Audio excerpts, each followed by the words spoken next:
Esselamu Aleyküm ve Rahmetullah.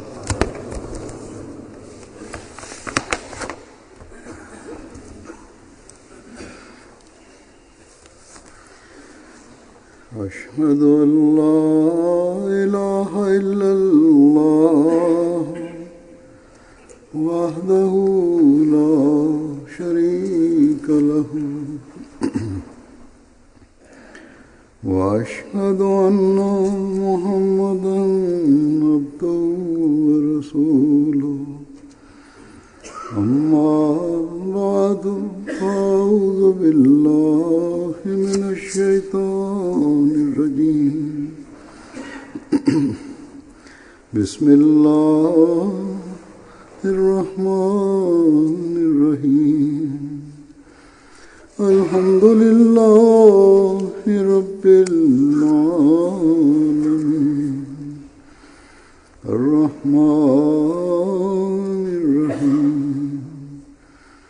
مالك يوم الدين إياك نعبد وإياك نستعين اهدنا الصراط المستقيم صراط الذين أنعمت عليهم غير المغضوب عليهم ولا الضالين.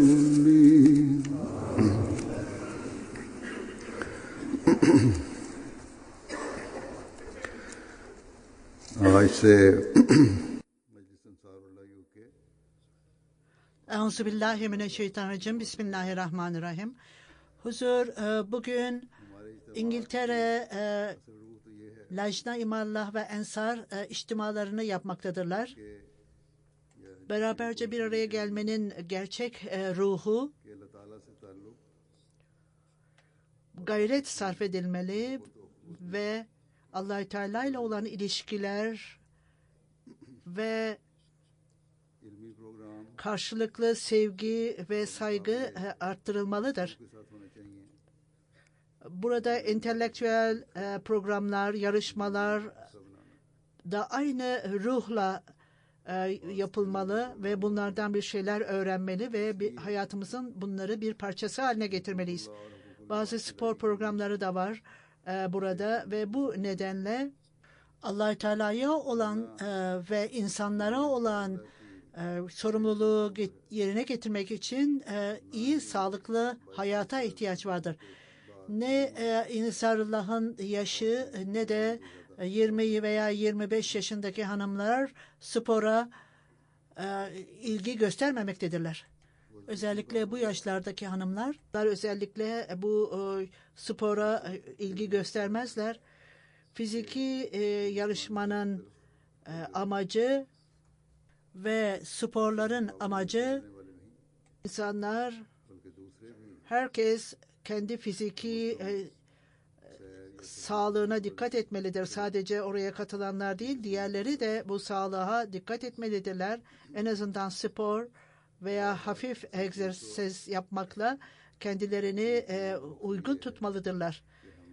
Esas gerçek olan şey, bu toplantıların gerçek amacı, bizler dini ve eğitim kabiliyetlerimizi arttırmamız, bilgimizi arttırmalıyız. Sadır sahip Ensar içtimasıyla ilgili olarak lütfen bir şeyler söyleyin. Ensar yaşı öyle bir yaştır ki o kişinin düşüncesi son derece olgunlaşmış ve güçlü olmuştur artık çağda ve onların kendileri sorumluluklarından haberdar olmalıdırlar ve bu sorumlulukları yerine getirmek için dikkat etmelidirler. Çünkü onların yaşları olgunluk çağına gelmiştir. Ve ikinci olarak da bu olgun insanların topluluğunun ismi Ensarullah'tır. Bu her Ahmedi insana, 40 yaşında olanlara sorumluluklarını yerine getirmek için onlara o sorumlulukları yerine getirmek için hatırlatmada bulunur. Bu sorumluluklar nelerdir? Her nasır bu sorumlulukları yerine getirmelidir. Bunun özeti Ensarullah'ın ahidinde zikredilmiştir. İlk önce her nasır, her üye, Meclis Ensarullah'ın üyesinin her biri ellerinden geldiği kadar bu ahidin şartlarını yerine getirmeye çalışmalı ve Allah Teala'nın yardımıyla İslam fiziki güçle olamaz. İslam'ın Allah Teala'nın dini onun yardımıyla olur. Bu din tamamlanmıştır ve hiç kimse kendi gücüyle buna bir şey ilave edemez. Evet, herkes Allah Teala ile ilişki kurmak için özel gayrete ihtiyacı vardır. Böylece bu din onun bir parçası haline gelsin, etkin olarak ve güçlü olarak ve bunlar öyle Allah Teala ile ilişki olmaksızın kurulamaz. Bu amaçla her Ahmedi çok sıkı çalışmalıdır. Ve Ensarullah'ın standardı her şeyin üstünde olmalıdır. Allah Teala ile olan ilişkilerde Resul-i Ekrem sallallahu aleyhi ve sellem'le olan ilişkiler tamamlanmış sayılamaz. Allah Teala bize talimat vererek bizler daima Resul-i Ekrem sallallahu aleyhi ve sellem'e selavat getirmemizi talimatını verir. Bu çok önemli bir konudur. Vaat edilen Mesih Aleyhisselatü Vesselam'ın biatına geldikten sonra sorumluluklarımızı yerine getirmemiz gerekir. Bu sorumluluklar yerine getirildiğinde ancak o zaman bizler kesin olarak Ahmediyet'te sabat kılmış sayılırız. Bu çağda Allah-u Teala İslam dininin mükemmelleşmesi için vaat edilen Mesih Aleyhisselatü Vesselam'ı göndermiştir. İslam'ın bu talimatın tebliği önemlidir. Bu dinin yerleşmesi için ancak bizler İslamiyet'in propagandasını, tebliğini yaptığımızda, tamamen ona katıldığımızda olacaktır. Ve kendimizin Ensarullah olduğumuzu ispat etmemiz gerekir. Bu sorumluluklardan biridir. Başka bir şey daha vardır Ensarullah'ın ahdinde. Bu sorumluluğu yerine getirmek ve bu sorumluluğu taşımak için bunun iddiasında bulunurken hilafet müessesesine bağlı olmalıdırlar ve bunun için ellerinden geldiğini yapmalıdırlar. Bu nasıl yapılır bu gayret? Ensar üyeleri bütün hilafetin işlerini, bütün programlarını desteklemek için, ileriye götürmek için yardımcı olmalıdır. Bu ancak bütün ensar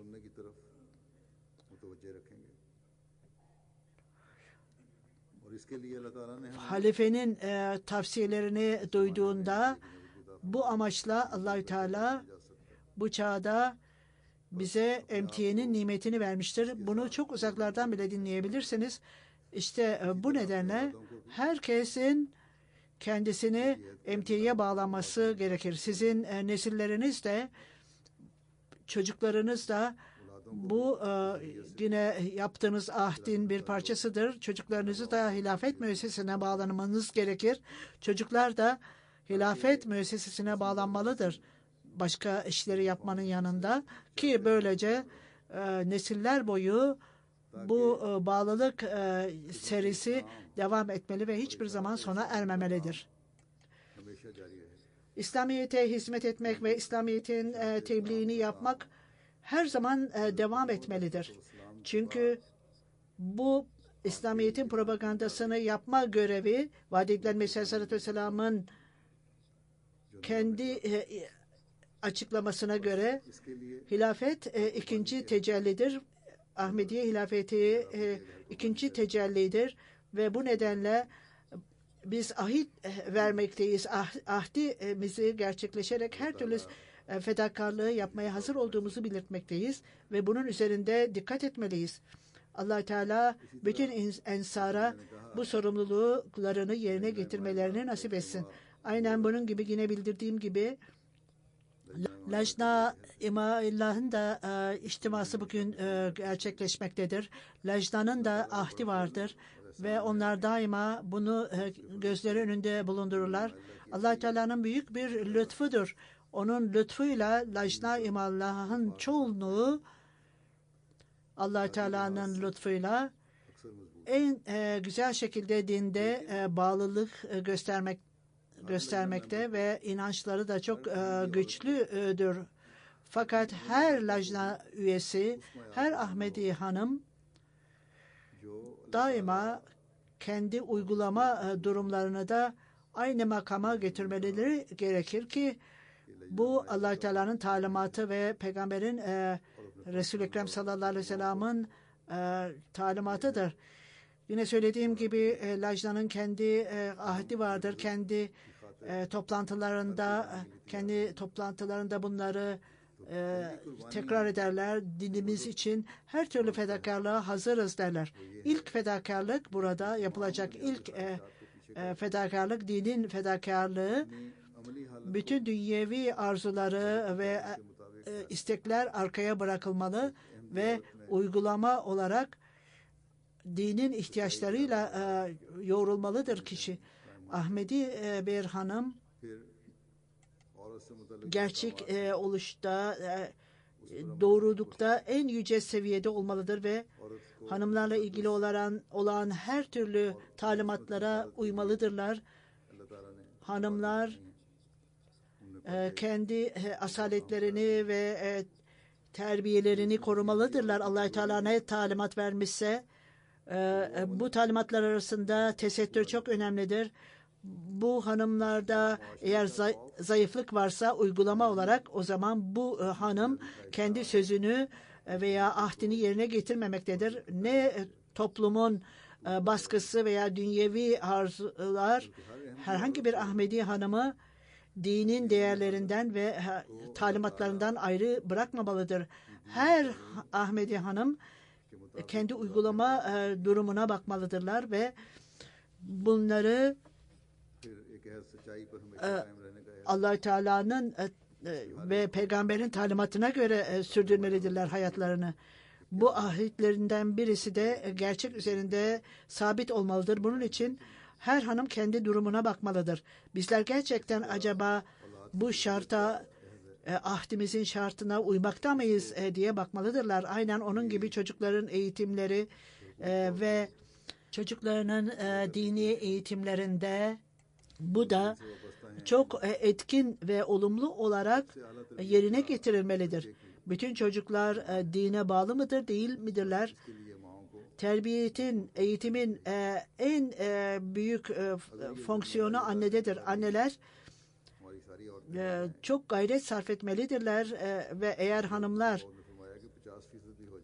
bu sorumluluğu yerine getiriyorlarsa Hazreti Müslim adında dediği gibi hanımların %50'si bunu yerine getirirse gelecek nesillerinin reforma edilmesinin garantisi haline gelirler.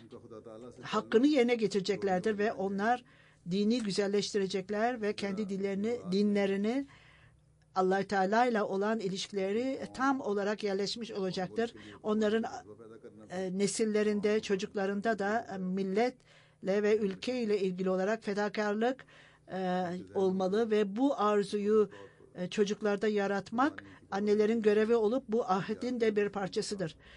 Tamamen aklınız bütün bu ihtiyaçları yerine getirmeye ve iyi ile kötü arasındaki farkı ayırt etme görevini vermek annenin görevidir. Ülkenin ilerlemesi görevini hatırlatmak hanımların görevidir ve onların çocuklarını hilafete bağlamak için ellerinden geldiğini yapmak hem babaların hem de annelerin görevidir. Bu çok önemli bir sorumluluktur ki her anne bunu anlamaları gerekir. Allah Teala bu sorumluluğu onlara anlamalarını nasip etsin. Nasretül Ahmediye'nin içtiması da vardır. Nasrat da kendi ahitlerini yerine getirmektedirler. 14-15 yaş olgunluk çağıdır çocuklarda. Bu çağda genel olarak çok iyi anlarlar ve bu son dönemdir Nasrat'ın. Ondan sonra lacna olurlar. İşte bu arada çok arzuları vardır, kendi arzuları. Eğer onlar dünyevi şeylere bakarlarsa o zaman dünyevi arzular, istekler dini ihtiyaçlara hakim olur bazen. Bu nedenle her Ahmedi hanım son derece dikkatli olmalıdırlar ve söz vermelidirler, kendi ahitlerini tekrar tekrar etmelidirler ki her Ahmedi kız dünyevi arzuları takip edeceklerine ve çok çalışarak tam olarak bu yücelikleri elde etmelidirler. Bu Nasrat'ın ahdinin bir parçasıdır. Din için, ülke için hizmet etmeye hazır olacağız ve gerçeği konuşacağız ve Ahmediye hilafetine için her türlü fedakarlığa hazır olacağız.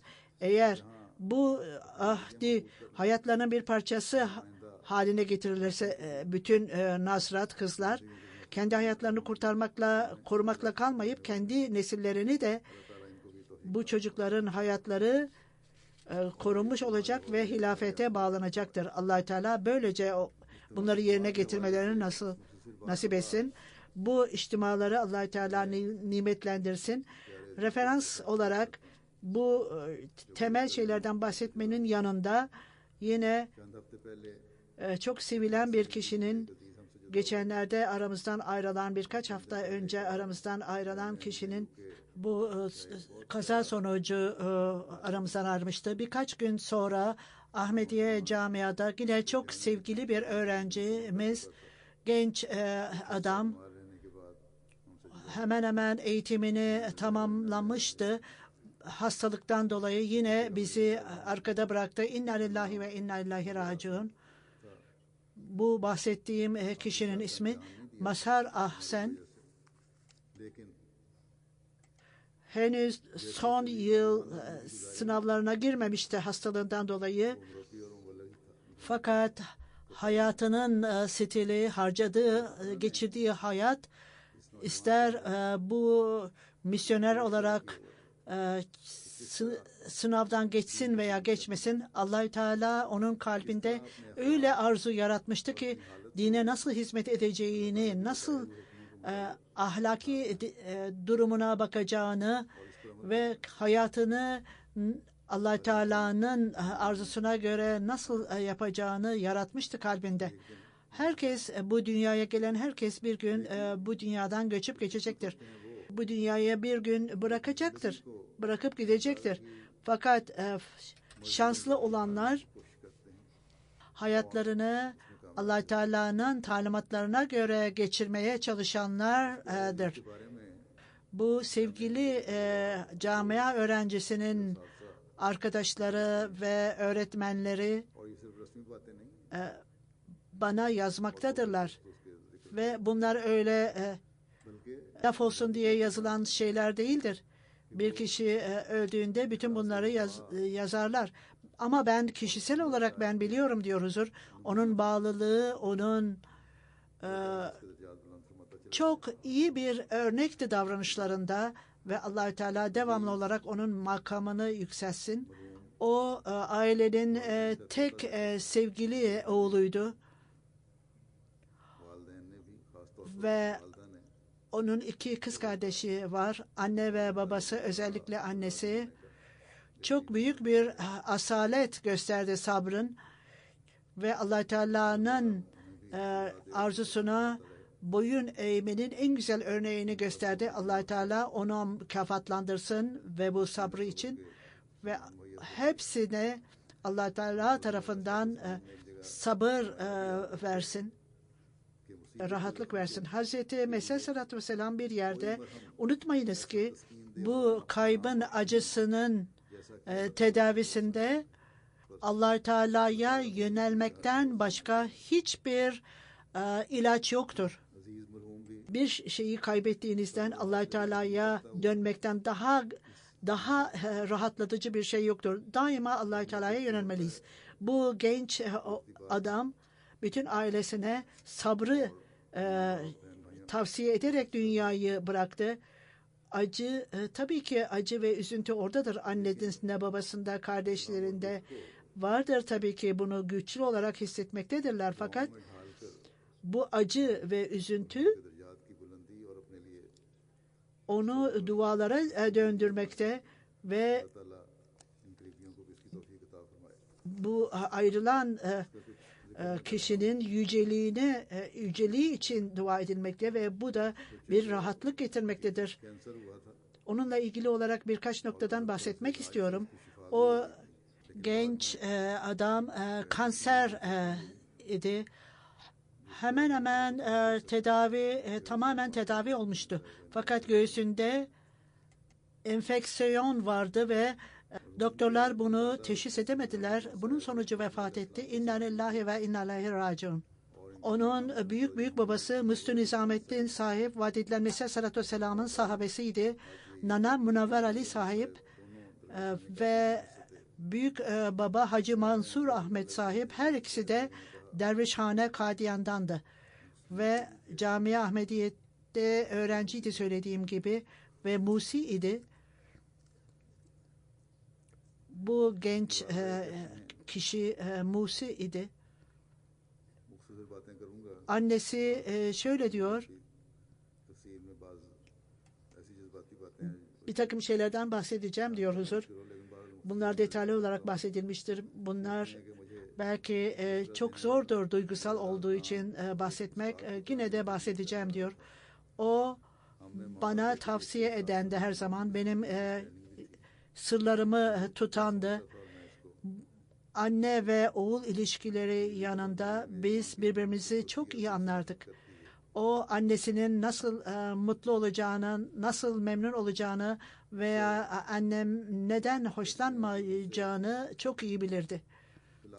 Zamanın birçoğunda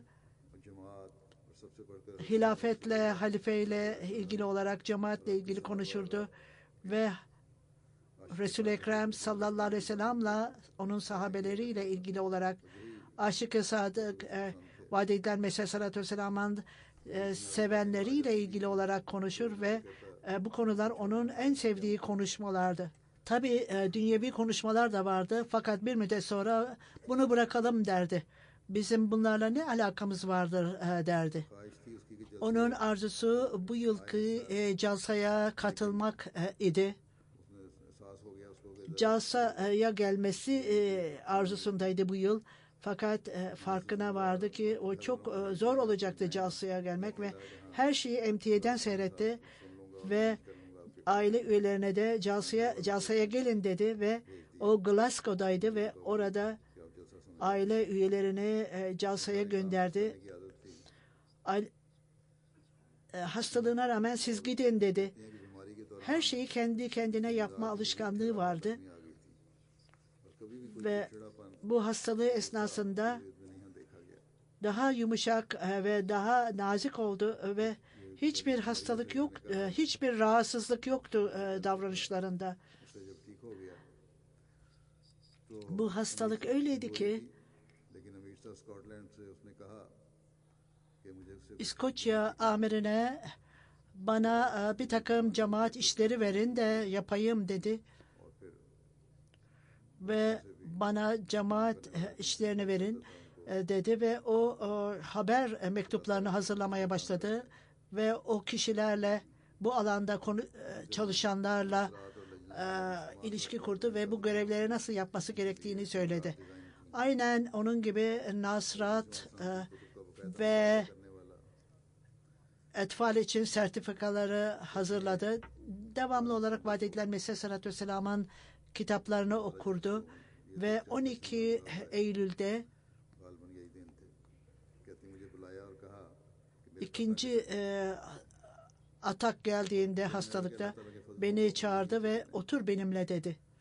Sonra Allah Teala'nın nimetlerini parmaklarınla sayın dedi. Biz onu saymaya başladığımızda daha fazla sayın dedi. Ve ondan sonra Allah Teala'nın nimetleri öyledir ki biz onları sayamaz dedi. Mazhar, işte bunu ben size söylemek istiyorum. Allah Teala'nın nimetleri, daima onları hatırlayınız ve her zaman Allah Teala'ya şükrediniz. Ve o zaman onun ne demek istediğini anlamamıştım. Annesini bu ölüm için hazırlıyordu.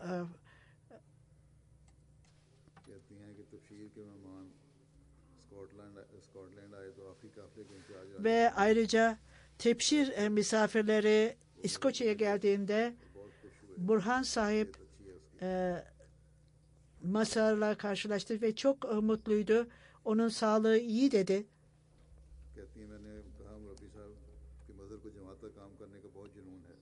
Ve şöyle diyor, Mürabbi sahip Mazhar cemaat işlerini yapmakta çok meraklı. Daima ben bu işi yapacağım, eğer mürabbi olursam böyle yapacağım diyordu ve her zaman planlıyordu bu işini. Ve 2015 yılında kan kanseri teşhisi konuldu ona ve o bu haberi anneme çok dikkatle söyleyiniz.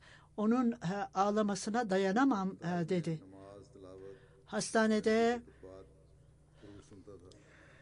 namaz, tilavet, cuma hutbeleri MT'de çok devamlı olarak dinler ve online programları, poem, şiir, resimler, ayrıca arkadaşlarıyla ve öğretmenleriyle konuşur, doktorlara ve hemşirelere tebliğ yapardı ve son dakikasına kadar bunu aktif olarak yerine getirmekteydi. Doktorlara tebliğ yapmaktaydı. Barış konferansı, Jalsa ile ilgili olarak konuşur ve tebliğ yapardı bu insanlara.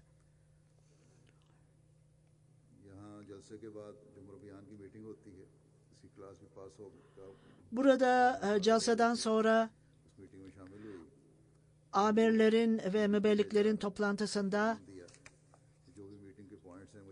sınıf arkadaşları katıldığında bu toplantıya oraya bu toplantının noktaları nedirdir? Hayatımın bir parçası haline getirmek istiyorum. Neler konuşulduysa kendisi bu toplantıya katılamamıştı. Onun için bunları istiyordu. Hayatının bir parçası haline getirmek istiyordu. Hilafete çok büyük bir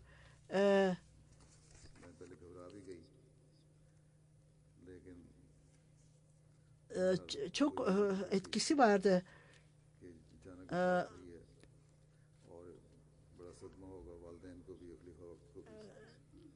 Bu birkaç hafta önce aramızdan ayrılan Zafer'in öldüğünü duyunca çok ağladı ve bu çok acı bir şeydir dedi.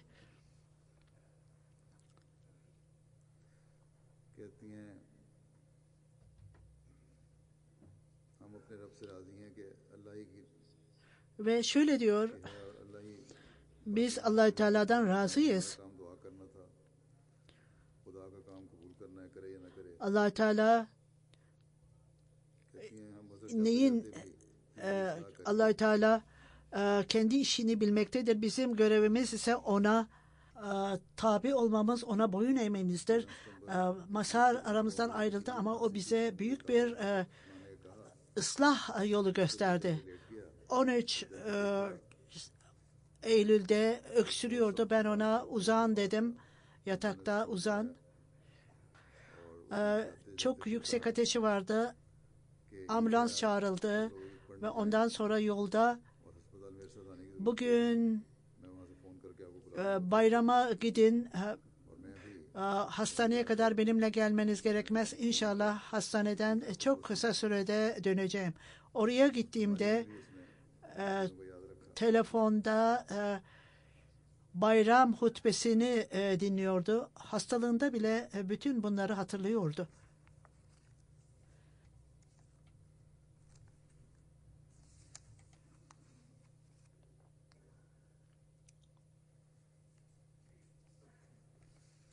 सुबह सुबह उसकी वफात हुई। उनकी बहन ने मुज़र की आवाज़ अच्छी थी। Sabahleyin vefat etti. Kız kardeşi Masar'ın çok iyi sesi vardı. Teheccüd ve namaz için sesini kaydetti telefonuna ve son nefesini alırken kendi sesiyle ansızın ezan sesi geldi. Kendi sesiyle ezanı duydu. Ve bu Allah Teala'nın kaderiydi.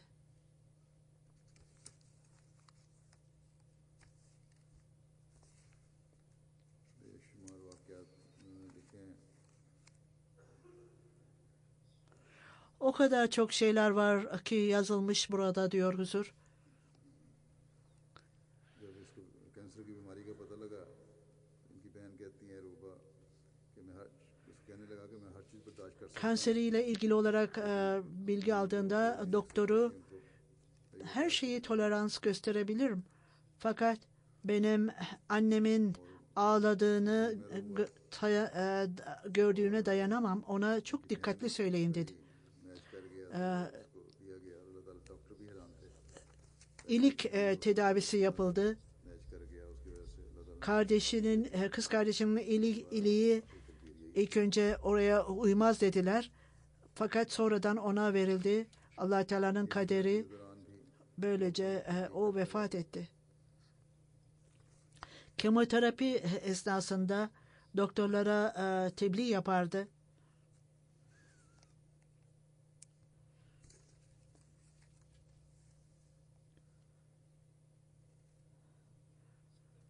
Daima Allah Teala'ya güvenir ve daima ona bağlı olurdu, güvenirdi. Hiçbir şekilde başka bir şeyle ilgili olarak üzüntü duymaz da Allah Teala onu hiçbir şekilde ona zarar vermeyecek. Allah Teala onu bu hayattan aldı.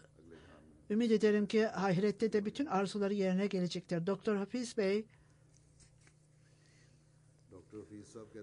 kanserin teşhisinden sonra Masar'ı görmeye gittim. Onu Allah Teala'ya derinden bağlı olduğunu gördüm. Annesi daima her zaman böyleydi ve daima Allah Teala'nın nimetlerini hatırlardı. Rafi sahip Glasgow'dan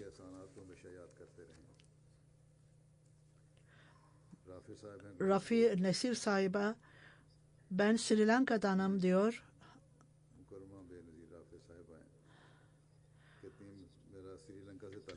Masar'ın babası ve kardeşleri bizim arkadaşımızdır. Kanser teşhis olduğunda bu aileyi daha fazla tanıdık. Onun sağlığıyla ilgili olarak araştırmak için gittik ve her şeyi çok büyük bir sabırla söyledi. İyileştiğinde iyileşmişti bir müddet sonra. Glasgow'da 5 kilometrelik bir charity walk vardı. Oraya katıldı. Çok kolay, bunu çok iyi yaparım dedi. Tabii ki uzun bir yolculuktan veya kemoterapiden geçmesine rağmen bunu tamamladı. Hafiz Mürebbi sahip Kur'an öğrenmeyi çok meraklıydı ve çok güzel sesi vardı. Çok güzel sesi vardı. Camiye gelmeden önce National Talim-el Kur'an'a katıldı ve bu Glasgow'dan bu sınıfa katılırdı. Londra'da. Ve bazı göçmen meselesi vardı. Camiada çalışacağına Glasgow'ya gitmesi gerekirdi. Her 2 haftada bir kere हर 2 हफ्ते बाद ग्लासगो जाना zorluk vardır. Bunlar küçük bir zorluktur. Asil bir görev için, asil bir amaç için bunlar küçük bir zorluktur. Başka bir öğretmeni Mazhar Ahsan son derece cesaretli ve kararlı bir kişiydi ve o sorumluluklarını çok yerine getirirdi. İdarecilikte çok iyiydi. Kaldığı yerin idaresinde katılımı var ve orada işler yapılırdı. İyi işler yapardı. Öğretmeni ona bu işi yapabilir misin dedi. Bu görevi ona verdikten sonra bizler Masar'dan saklanmamız gerekir. Çünkü o kadar bu görevi yerine getirmekte o kadar meşguldü ki idarecilikten birkaç yıl önce camianın yıllık sporunda ziyafet görevi vardı. Kadınlar erkekler geldiğinde o zaman öğlen yemeği verilmişti o zaman. Bütün gece ayakta kaldı ve hiçbir dakika bile dinlenmedi. Bütün gece çalıştı. Ertesi günü çok mutluydu bu görevi yerine getirmesinden dolayı. Bu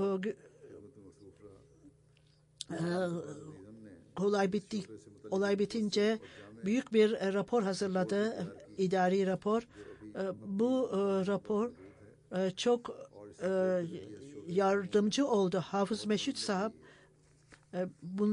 bu genç erkekle konuştuğumda çok çabuk da iyileşeceğim ve misyoner olarak hizmet edeceğim dedi. Şimdi tedavideyim.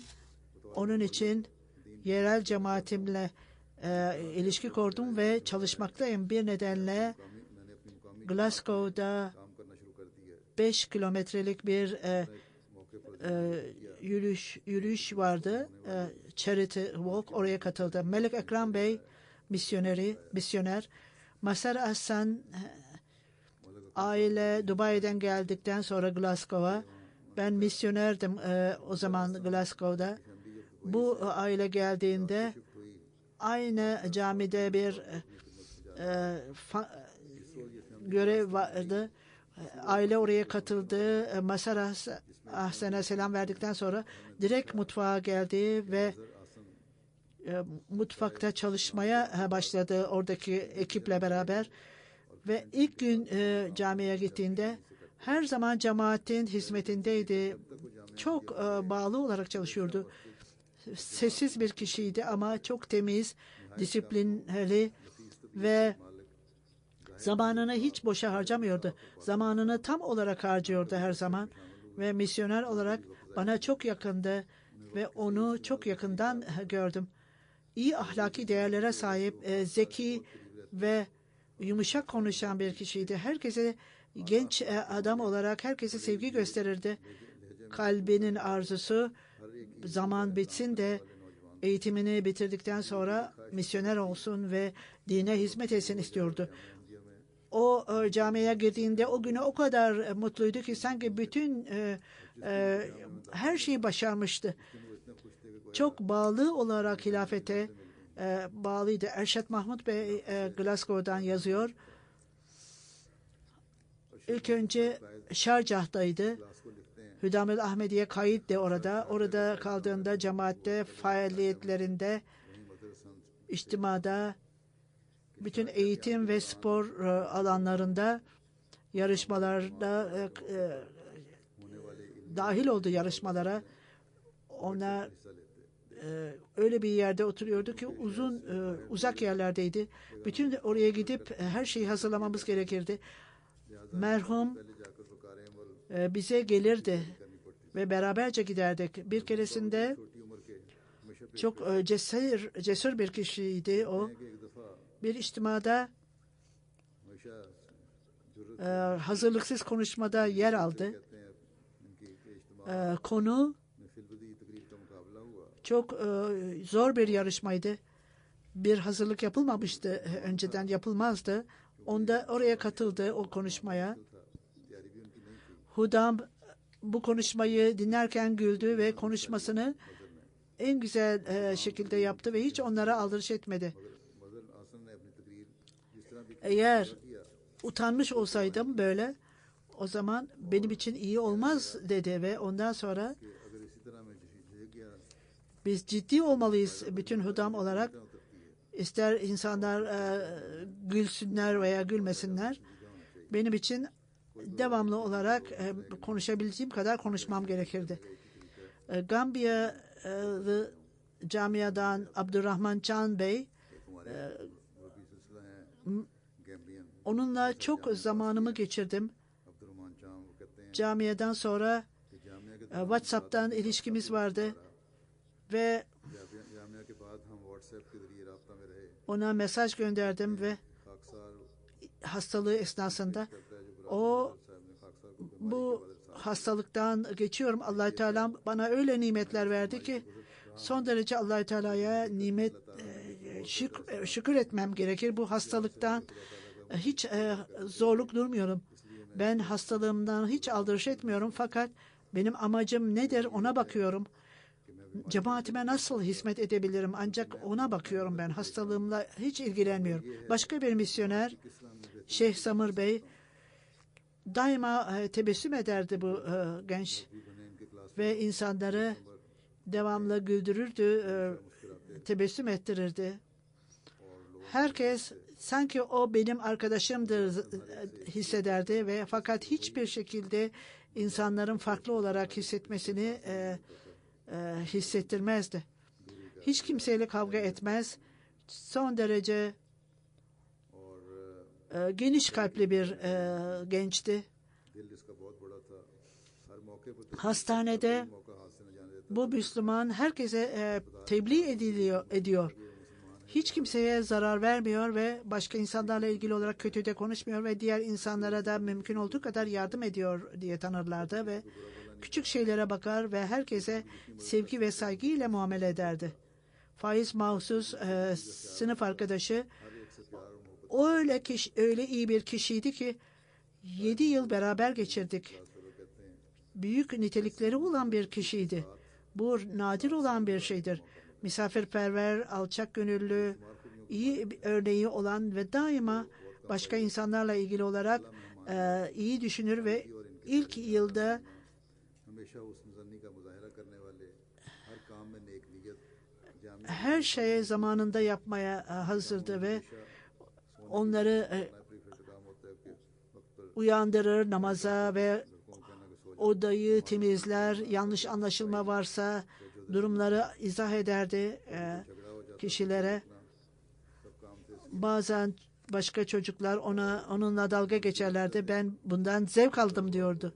तंग भी करते थे कहते हैं Bir hata yaptığında başkaları ona कहते एक मरतबा खाकसार ने कोई गलती कर दी e, उस पर उन्होंने मुझे डांटा tepelediğinde gelerek ağlamıştı ve çok yumuşak kalpli bir kişiydi o. बड़ा नरम दिल के इंसान थे Hasta olduğumda veya iyi hissetmediğimde कहते हैं कि मैं बीमार tatilde ben या किसी वजह से uzanmış yatıyordum. Yatağımın yanına getirdi अल्लाह का रख दिया करता kahvaltımı, sıcak su ve पूछे मुझे और तौर पर गर्म पानी शहद में डाल कर ले आता मेरे लिए bana ne olmuşsa onlardan bahsediyordu mutlu olarak. शौक से जिक्र किया करता था Kısacası son derece zevk, कहते हैं dindar, mütevazi, dindar bir insandı ve şakacıydı. Bu konular bütün onunla ilgili olarak kullanılır. Böyle bir şahsiyeti olan bir kişiydi. अल्फाज मज़र के लिए इस्तेमाल किए जा सकते Kendisi için ne istiyorsa arkadaşları için de aynı şeyi isterdi. Öyle bir niteliği vardı. चीज़ अपने लिए पसंद करता है वही अपने दोस्तों के लिए पसंद करता है Kendisi için ne bir getirmişse arkadaşları için de getirirdi. Çok sade bir hayat sürmüş ve hiçbir zaman çok fazla para harcamazdı, genç insanlarda gördüğü gibi. Temizlikle ilgili olarak çok dikkat ederdi. Devamlı olarak namaz kılar, teheccüd kılar ve sınıf arkadaşları, oda arkadaşları gecenin yarısı kalkar ve nafile namaz kıldığını görürdükler. Devamlı oruç tutardı haftalık. Bütün disiplin de, her şey onda disiplindi ve zamanını çok iyi geçirirdi. Devamlı camiada öğrenmenin yanında Kur'an-ı Kerim okur, cemaat kitaplarını okur ve hava ne olursa olsun, mevsim ne olursa olsun egzersize giderdi. Devamlı gazete okur ve bazen birkaç dakika, belki yatağa gitmeden önce her gün not tutardı. Bu çok yüce olan niteliklerindendir. Ve Cuma hutbesinin notlarını alır ve oradaki noktaları arkadaşlarıyla tartışırdı. Gerçekten hilafete bağlı ve Ahmediye hilafetine çok bağlı, halifenin aleyhinde olan bir şeye tahammül edemezdi. Herkese, başkalarına da hatırlatmada bırakılır. Halifenin askeri olarak kendisini görürdü ve halifeyi korurdu. Ben hayatımı hilafet için ortaya koymaya hazırım derdi. Sık sık bunu söylerdi. Bunlar sözler değil, duygulardı. Kesin olarak neyi söylüyorsa onu yapardı. Kanser teşhisi konulduğunda bize rahatlık vermişti ve Allah-u Teala'ya dönmüş ve Allah-u Teala'ya inanmıştı ve tamamen Allah-u Teala'ya güvenmişti ve onu bir sınav olarak kabul etmiş ve başkalarına bildirmezdi. Şercil arkadaşı çok geniş, çok yüce bir karakteri olan, hilafete çok saygı gösteren, Allah-u Teala'ya güvenen, her şeyini cemaat için feda eden bir kişi, hiçbir zaman başkalarına zarar vermeyen, her zaman yüzünde tebessüm olan bir kişiydi. Kim onunla dalga geçerse hiçbir zaman kızmaz, boş sözler konuşmaz. Hiçbir zaman onu kötü söz kullandığını görmedik başkalarına ve daima bağlılıkla her şeyi yerine getirir. Herkese yardım eder. Onda gevşeklik hiçbir zaman görülmemiştir. Camiaya çok güçlüydü ve güç vardı ve bütün son dakikasına kadar hastalığına göğüs görmüştü. Başkalarına hiçbir şekilde gülmemiş, alay etmemiş, onları bilakis durdurmuştu. Bu nitelikler misyonerde olan daha ilk başta iyi bir mübellikti ve takva sahibiydi. Küçük şeyler üzerinde bile çok dikkat ederdi.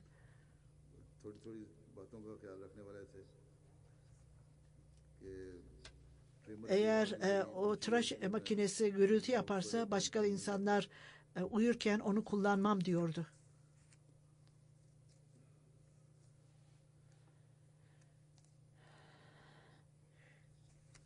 Kendisinde bir sahtekarlık veya gösteriş yoktu. Ne söylüyorsa onu yapıyordu. Kur'an-ı Kerim'in talimatlarını takip ederdi. Çok iyi arkadaştı. Ve onun Kur'an-ı Kerim tercümesi çok güzeldi. Bunun için notlar hazırlardı.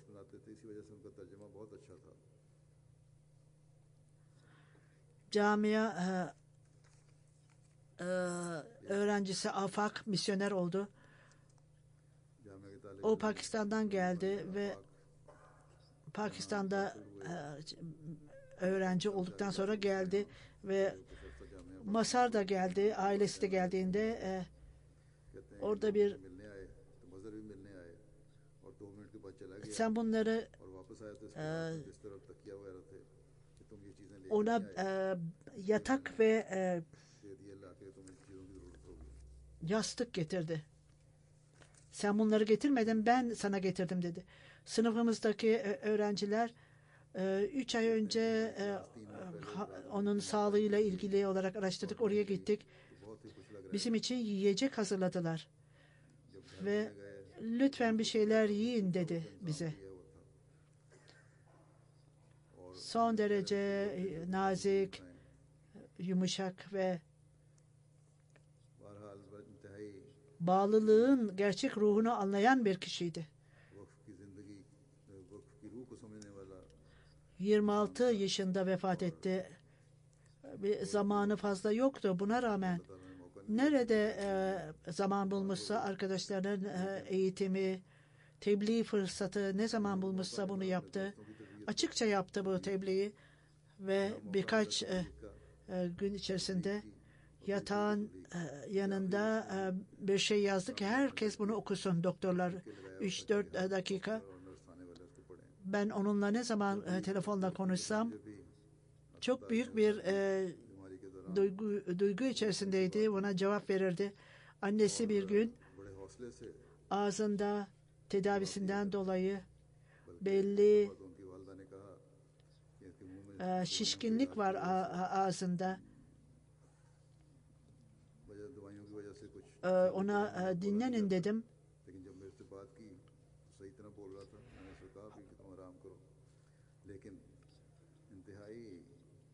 Bu şart beni etkilemiyor dedi. Allah Teala bu hastalıktan onu kurtardı. Çok bağlıydı. Hayatının amacını anlayan bir kişiydi genç olmasına rağmen. Çok sevimliydi. Allah Teala onun makamını yükselsin. Biz daima onu Allah Teala'nın kaderinde mutlu bulduk. Allah Teala sevdiklerinin yanında ona yer versin. Yüzlerce binlerce bağlı olan ve bu detayda amaçlarını anlayanlar yetiştirsin. Anne ve babası için söylediğim gibi onlar için de dua ediniz ki Allah Teala onların taammüllerini artırsın inşallah.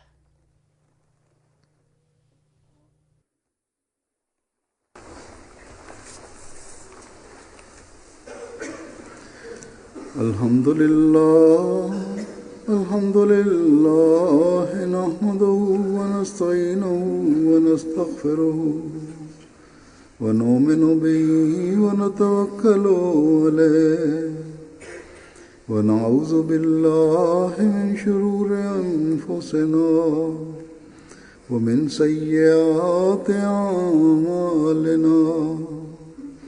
من يهده الله فلا مضل له ومن يضلل فلا هادي له ونشهد أن لا إله إلا الله ونشهد أن محمدا عبده ورسوله.